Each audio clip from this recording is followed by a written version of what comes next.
$25 million question is, how do you wrangle in a child who's out of control? I've been doing everything in my power to love her, do everything to help her get some type of mental help. I've had her admitted to several programs. I've even contacted CPS myself personally, had them come out to the house. She got up and walked out on us. I've tried therapy. I've tried medication. Hell hath no fury as a scorned 15-year-old. I tell you, but I mean, I remember I was 15. Oh God. And I hope it doesn't, I mean, I know it's going to happen to me but what's she on probation for? Trying to stab her older sister, my other daughter. And that's in Tarrant County. In Tarrant County. And a juvenile case. Another felony. Okay. So I'm at your disposal. I guess whatever you want, ma'am. I'll take off I won't do the order for protection. Just be careful, I won't put I'm not going to put any conditions either, I guess, I would just say no threatening or harassing, Judge, if the court's inclined to do that. This is some sort of. I mean, how do you handle a 15-year-old? How can you be a parent if, it's almost like you're disarmed and the child can do whatever she wants. And if you touch me, well, you're going to jail, Mom. Correct. F you. No, I mean, imagine that. The child will have unfettered access to. And the arresting officer told her, if you feel triggered, you can leave and take a walk. Well, that walk turned into her being gone for 7 days. Oh, my Lord. You want to bring her here? She'll come here. I can try to talk to her. Yeah. Show her the jail. I don't know. She's in the jail in Tarrant County already because she continues to violate. Well, that's the juvenile detention. It's not the same thing. I don't know. I mean, I don't know how worse juvenile detention is versus regular. And she had an ankle monitor, but it was cut off. It's not like the jail. Really? Yeah, they're in plain clothes. They're not in handcuffs. They have plenty of hours. Really? It's completely different. It might as well be a playground. Yeah. Wow. It's not like Dr. Phil where he sends them to the. No. Okay. It's a playground. No. I'm not going to put any, just be careful. It's evident she's bringing you down too. And I'm so sorry for it. You're welcome to come bring her here. We'll try to help you out. Yes. If she'll listen to me, I'll try to talk to her or whatever you need. We're at your disposal, Thank you. I appreciate that. You ever need funds for anything, just let me know. Okay. That's why, I wanted to appoint you someone because there's always two sides, right? We get one side here, but a lot of times you don't get the other side. And a lot of times we take that for granted, and it's good to have another ear in just so that we always know we get a complete picture, and it's just so important. So I'm sorry you're going through that, and I hope it gets better. If you keep loving, I got to imagine she's going to get better, really. Because I tell you, I was the same way. Hell on wheels, and if it weren't for my folks, holy moly, I don't know where I would be, really. So, okay, man, thanks. So we've given you a lawyer. Just stay in touch with James. He'll tell you when to come back, what you need to do. I'll waive your appearance. You don't have to waste your time to come into court. Just stay in touch, and then you guys work it out, okay? Yes, sir. Okay. Thank Best you. of luck to you. So it's the protective order and No conditions, and no. no conditions. Okay. Just, Just hold on to it. yeah, we'll shred it. Just shred it. Okay. Yeah. Okay. Thank you. Just lapse. Who would do that plea on Leo? Okay, of course. Mr. Leo? Mr. Michael, what was his last name again? Leo was the last. That's right. Terrence Leo.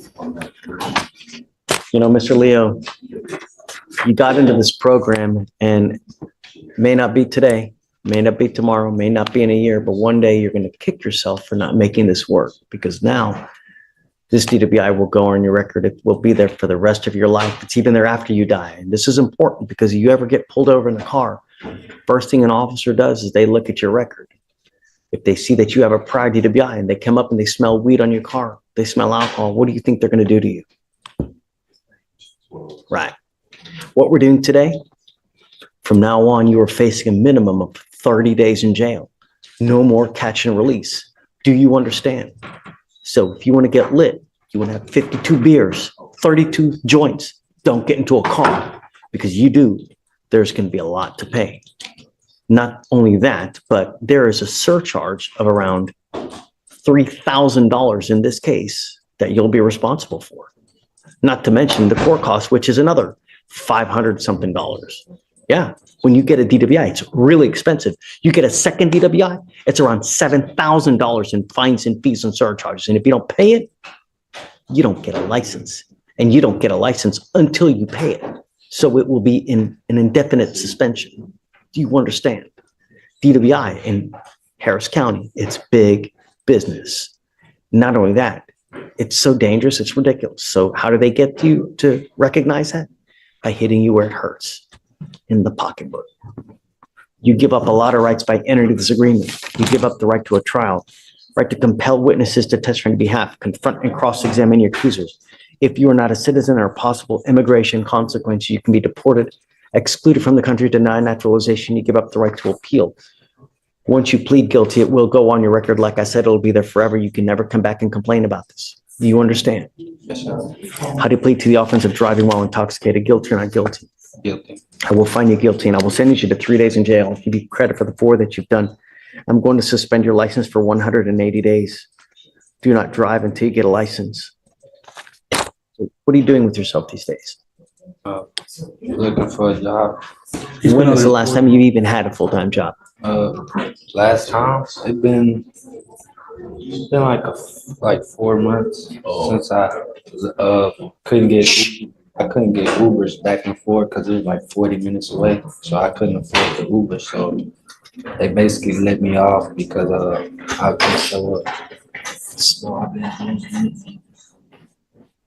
done 11 interviews. I've done a lot of applications as well. I've been just trying to find me a job. Did you graduate from high school? Yes. Okay.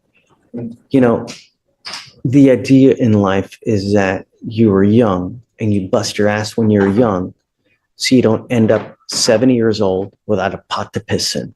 Because I'm going to tell you, the older you get, the more difficult life gets. And if you don't have a pot to piss in when you're older, life will be all the more difficult. You work hard, you set yourself up now so that you have a future and that you have a nest egg when you're old, because you're not going to be young and vibrant forever. At some point, your knees start hurting, your back gives out, you get bald, you get fat, you get ugly, you smell bad, you get hair where you never know it even exists and start coming out. It doesn't get easier. And if you don't have money, this life will really suck for you. So you work hard now so that you have money in the future and take vacations. You buy nice cars. People divorce now because all they do is they fight and they fight about money. That's why half of this population is divorced, because they ain't got no money. Do something with yourself, Mr. Leo. I will give you this now. I will roll your court costs and I will quash your otherwise $3,000 surcharge. But if you come back, look forward to HE double hockey sticks, if you catch my drift. If you understand, next time it's going to cost you big. Do something with your life. Don't be a wasteoid like. Good luck. Thank you, Your Honor. Thanks, Joe. Well, you know, Mr. Leo, we want what's best for you. What you're doing now is you're doing nothing. And you will end up as a nothing. Just smoking weed all day. You got to stop. All right. Good luck. Thank you. Thanks, Joe.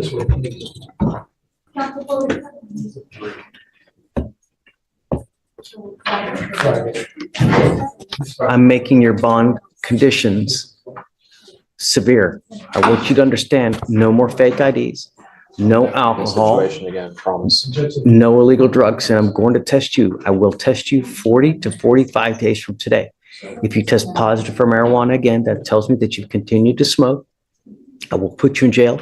You will not get any more PR bonds, and I don't care if you're kicking and screaming and praying to Allah that it wasn't this. I don't care. You will go into custody. You are on notice now. Forewarned is fair warned. Do you understand? Sir. All you have to do is stay in school, graduate, don't use. I know, Do you understand? sir. Okay, we've given you a lawyer. It is your responsibility to stay in touch with Jillian, and she will tell you when you have to come back to court. If you test positive, or I'm sorry, negative, at that point, we'll just give you a normal reset, but you are still under bond conditions not to use, Sir. because they can call you in at any time to come test. Sir. Understand? Sir. Okay? All right, Jillian, thanks. That's it. Just have a seat. Back row. We were just approaching on waivers for life. Okay.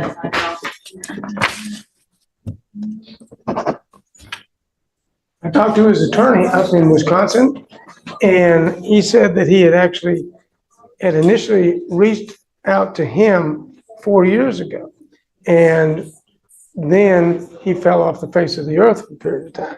So it wasn't as if he forgot it completely, but his attorney's advice up there was go ahead and, hit the waiver, reschedule the case.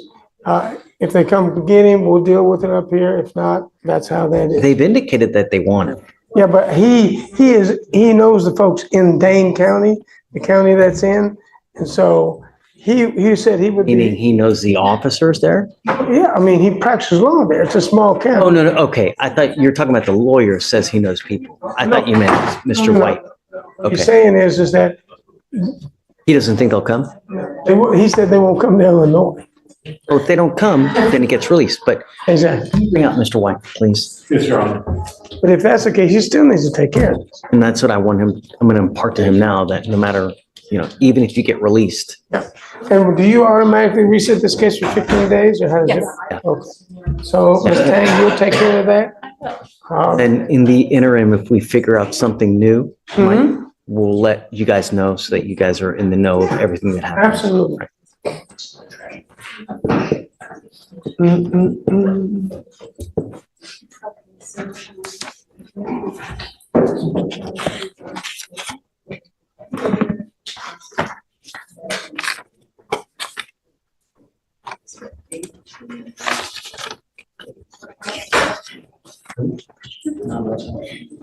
So, Yana, where will you guys be for Thanksgiving? Is it your house? Yeah. At your house? Does she have? No, usually at Babusha's house, Okay. because she loves to cook and she's great. So we just go to her house, my wife's mother's law. The question I always ask is what is your favorite side? That's stuffing. Is it It's good? great. Oh, man. Do you have to put gravy on it or is it good enough without it? No, gravy. She makes a mushroom gravy like this. It's like you start salivating. It's like, and I can't wait. How about you, Ms. Tang? What's your 2 weeks, right? Corn cups, yes. Yeah. Corn casserole or green casserole. corn casserole? Right. Sounds good. All right, let's Mr. do it. White, I want you to understand a couple things. Your lawyer has been tenacious in trying to get you a bond, as is your family. Love Mike, he's a good guy. But it has nothing to do with them. It has to do with me, and more importantly, it has to do with you. And you have to understand that you can't continue the way things are going for 24 years and expect a good result. You're right. So understand that that's just now. I don't know if Wisconsin is going to come get you or not. You have to understand that this warrant, even if they don't come get you and we end up releasing you, that warrant is still active and that warrant will always remain active until you go back and take care of it. So let's play devil's advocate that they don't come get you. We release you in 2 weeks. If I were you, I would immediately go up to Wisconsin and don't just call your lawyer. Okay, can you take care of this for me? No, you have to actually physically go there. I wanted to go there. I was actually hoping, give me 1 second, please. Don't get mad at me The judge's warning was clear. One more mistake could change everything. for me. But, my plans was to go up there. I'm not crying for myself, I'm crying for my kids. I don't care about me. I don't care if you put me in jail for the rest of my life, don't bother me. I don't care about myself. I care for my kids. I never did anything in 24 years. Never robbed nobody. I never stole anybody. I was buying and selling diesel truck parts. I was the only one in my family that went legitimate, sir. The only one that went legitimate. The only one that didn't commit crimes in 24 years. I was the only one, and you could verify this. And now I care for my son, both of them, and one is sick. And that's what I'm devastated about.